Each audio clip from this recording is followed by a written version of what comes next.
소망으로 빠지지 않는 이것, 바로 건강이죠. 하지만 마음과는 다르게 이곳저곳 아픈 곳이 생기게 되는데요. 웬만큼 아파도 병원에 가는 건 꺼려지게 마련. 병원 진료를 차일피일 미루게 되는 이유가 뭘까요? 삭막하고 좀 불편한 그런 느낌. 물어보고 싶었던 거 잘 다 물어보고 오기가 좀 어려웠던 것 같아요. 순서야. 넌 순서 됐으니까 그냥 보고 그냥 약 타고 가면 그만이야. 그러니까 3시간씩 기다려도 화가 나도 어쩔 수 없이 그 사람한테 봐야 되는 그런. 어쩔 수 없이 가는 병원은 이제 그만. 가고 싶은 병원이 있습니다. 우리 곁에 좀 더 가깝게, 좀 더 따뜻하게 병원이 달라지고 있습니다. 아 잠시만요. 아우. 아니, 범준 씨 어디 아파요? 이가 좀 시렸고 충치가 생겨서 그런지 이가 좀 아파요. 아니, 이거 아프면 치과에 가야죠. 치과요? 안 돼. 나중에 갈게요. 알았어요, 알았어. 그러면 우리 분위기 좋은 카페 나가서 차 한잔 할까요? 치과에 가기 싫다는 범준 씨와 함께 들어간 카페. 먼저 몸에 좋다는 음료를 한 잔씩 마시고요. 범준 씨가 방심할 때쯤 본론으로 들어가 봐야겠죠? 야, 아니 근데 수영 씨 여기 밑에는 왜 내려온 거예요, 여기는? 범준 씨, 응. 사실 여기 치과예요. 뭐라고요? 아늑한 거실과 소파, 따뜻한 벽난로까지 대기실이 마치 별장처럼 꾸며져 있죠. 진료실도 마찬가지입니다. 탁 트인 전방, 마치 숲속에 누워서 치료를 받는 것 같은데요. 그래서 오고 가는 사람들이 보면서 치과 가야 되는데 이런 생각을 한 번쯤 하면 좋겠다라는 생각에서 이제 진료실을 오픈을 했고요. 그리고 카페에 커피 마시러 오는 사람도 지나가면서 보면서 나도 치과 한번 가야 될 때가 됐는데 이제 이런 생각들을 좀 하면서 좀 편하게 치과라는 데가 무섭지 않은 곳이라는 그런 느낌을 주려고 사실은 이렇게 같이 하게 된 거죠. 덕분에 치과라면 도망가기에 바빴던 범준 씨도 용기를 내서 검진을 받아볼 수 있었는데요.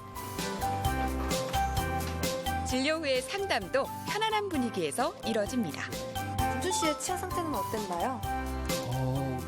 응급 상황은 없어요. 건강하신 편인데, 다행이네요. 예, 근데 사실 치과 질환이라는 게 이 누적된 관리의 결과로 나타나는 거기 때문에 네. 칫솔질을 조금 더 잘 하셔야 될 것 같습니다. 어떻게 칫솔질을 좀 해야 좀 도움이 될까요? 1번은 부드러운 칫솔로 쓰시라는 거, 네. 두 번째는 입을 크게 보고 닦는 거를 보시면서 이를 한 개씩 닦으시라는 거. 네. 마지막으로는 지금보다 칫솔을 훨씬 더 깊이 잇몸 쪽으로 집어넣어서 이와 잇몸의 경계부를 닦으셔야 된다는 거. 이 기본적인 칫솔질이 잘 되시면 그때 치간 칫솔 쓰는 방법을 또 알려드려요.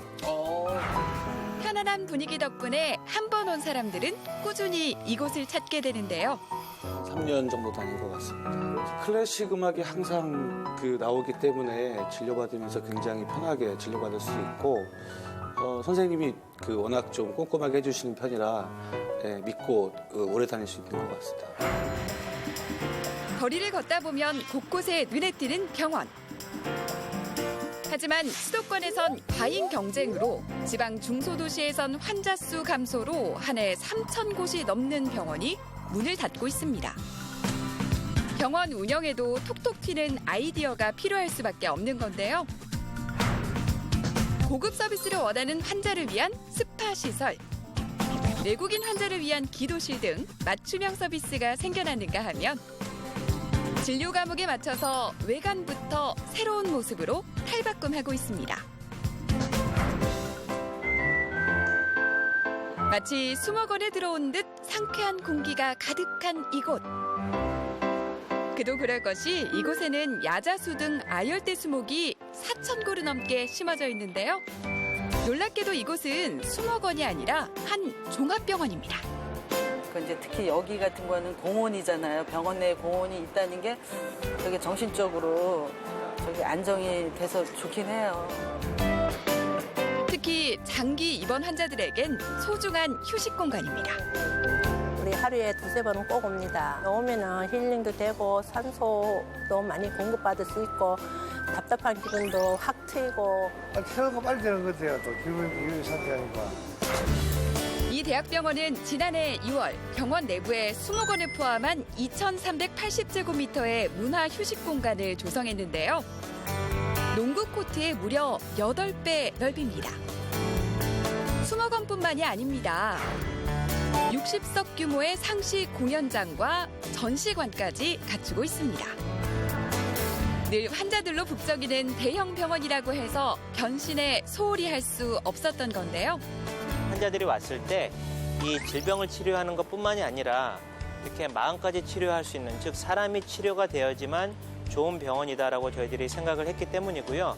그래서 병원들이 보면 그런 공간들을 활용하지 않고 정말 따닥따닥 그 진료 공간으로만 쓰다 보면 환자들이 와서 느끼는 불편감이 결국에는 진료 수익으로 연결이 되기 때문에 병원도 더 이상 그런 구조 내에서는 살아남기 어렵다고 봅니다.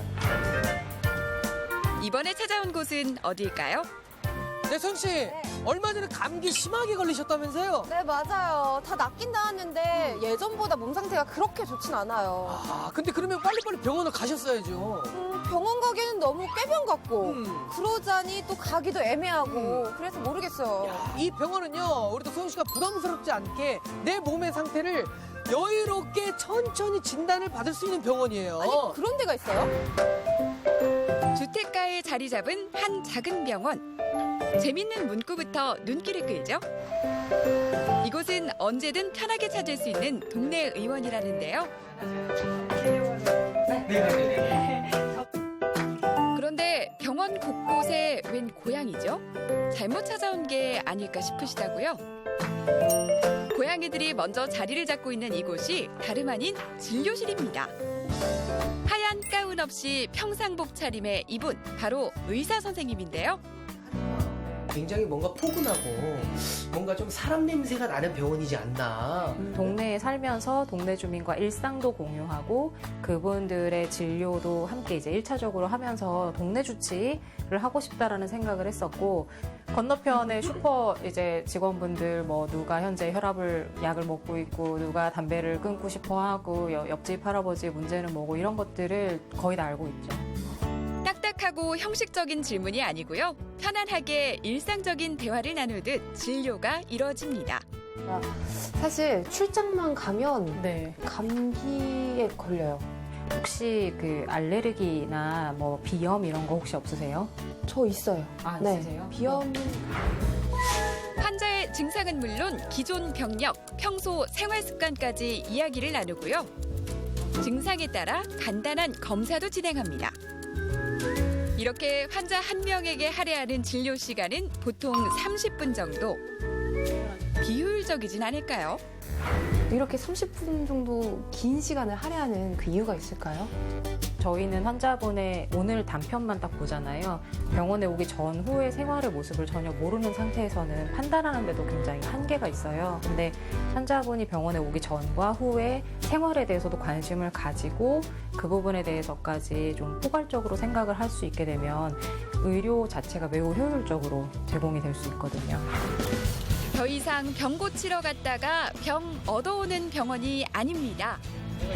톡톡 튀는 아이디어와 함께 한결 편안하고 따뜻하게 변신하고 있는 병원. 바로 사람을 위한 곳이기 때문인데요. 외부의 시설이라든가 아니면 뭐 진료 장비 이런 부분들이 발전돼 나가는 것도 중요하지만 의사가 환자를 정말로 환자로서 마음으로 바라봐주는 그런 감정적인 동조라든가 아니면은 공감에 관련된 부분이 늘어나면 환자분들이 늘어나지 않을까. 단순히 아픈 곳을 치료하는 것을 넘어 마음까지 치유해주는 공간이 되고 있는 병원.